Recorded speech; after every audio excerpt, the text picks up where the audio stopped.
মা ও ছেলে যুগলবন্দি চ্যানেলে তোমাদের সবাইকে স্বাগত জানালাম। আজকে আমার রেসিপিটি হলো মাটনের ঝোল। তোমাদের কেমন লাগলো কমেন্ট বক্সে লিখো, আর সাবস্ক্রাইব করো চ্যানেলটা। আরও নতুনত্ব রেসিপিগুলো দেওয়ার চেষ্টা করব। লাইক করো, কমেন্ট করো। আমি 1 কিলো 200 গ্রাম মাংস নিয়েছি। এটাকে ভালো করে ধুয়ে পরিষ্কার করে রেখেছি। এবার এর মধ্যে সামান্য পরিমাণ সরষের তেল দিয়ে দিচ্ছি।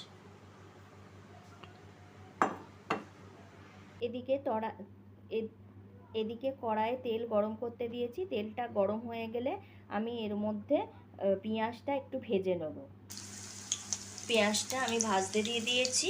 ভাজা ভাজা হয়ে গেলে আমি কিছুটা পেঁয়াজ ভাজা তুলে রাখবো, মাংসের মধ্যে পেস্ট করে দেবো, আর কিছুটা এখানে কষতে দেবো। এর মধ্যে আমি 2.5 চামচ হলুদ গুঁড়ো দিয়ে দিলাম, 2.5 চামচ লঙ্কা গুঁড়ো, 2 চামচ ধনে গুঁড়ো। এই চামচের পরিমাণে আমি সমস্ত কিছু গুঁড়ো মশলাগুলো নিয়েছি।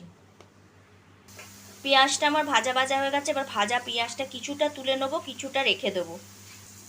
এর মধ্যে আমি সামান্য পরিমাণ চিনি দিয়ে দিলাম, তেজপাতা, গোটা গরম মশলা, এলাচ আর লবঙ্গ দিলাম। এর মধ্যে আমি আদা, রসুন, টমেটো একসাথে পেস্ট করে নিয়েছি, ওটা দিয়ে দিলাম। একটু নুন দিলাম। এবার এটাকে ভালো করে ম্যারিনেট করে নেবো, আর অল্প একটু দই দিয়ে দেবো। এ দেখো টক দই দিয়ে দিয়েছি। এবার ভালো করে এটা মেখে আমি কষতে দেবো। এ দেখো আমি মাংসটা দিয়ে দিয়েছি। এবার এটাকে ভালো করে কষতে থাকবো, তারপর আমি প্রেসারে দেব। মাংসটা এখন কষা হচ্ছে, কষা হতে থাক। তা করতে আমি অন্য একটা কড়াইয়ে আলুগুলো ভেজে নেব, আর এর ওপর আমি একটু গোলমরিচ গুঁড়ো দিয়ে দেবো।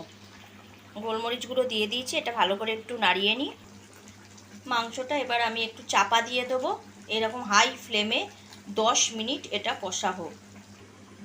চাপা দিয়ে দিলাম, ফ্লেমটা হাই করে দিলাম। 10 মিনিট পর আমি এটা খুলবো। এদিকে আলুগুলো আমি নিয়ে নিয়েছি। আলুগুলোতে আমি একটু হলুদ গুঁড়ো, লঙ্কা গুঁড়ো, নুন মাখিয়ে নেবো। এ দেখো হলুদ গুঁড়ো, লঙ্কা গুঁড়ো, নুন দিয়ে দিয়েছি। এবার আলুগুলো মেখে নিয়ে আমি তেলে ভাজতে থাকবো। দেখো আলুগুলো ভাজতে দিয়ে দিয়েছি। এবার এপিট করে নেবো। ভাজা ভাজা হয়ে গেছে। মাংসটা খুলে দেখি কি অবস্থা।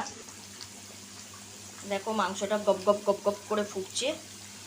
আরও একটু কষা হবে, তারপর আমি প্রেসারে দেব। আলুগুলো হালকা ভাজা হয়ে গেছে। এ দেখো মাংসটা প্রায় কষা হয়ে গেছে। এবার এটা আমি প্রেসারে দিয়ে দেবো 5 থেকে। এ দেখো প্রেসারে দিয়ে দিয়েছি। এবার আমি এটা আটকে 5 থেকে 6টা সিটি দেব।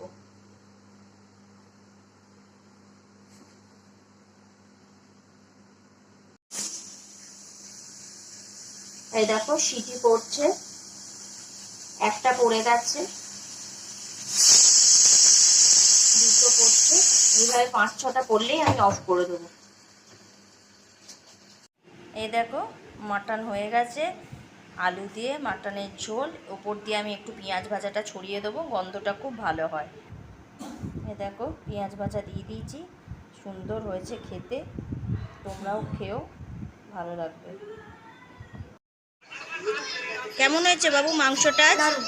ভালো হয়েছে? রুটির সাথে হেভি লাগছে না? রুটি শেষ। দেখো রুটি শেষ হয়ে গেছে।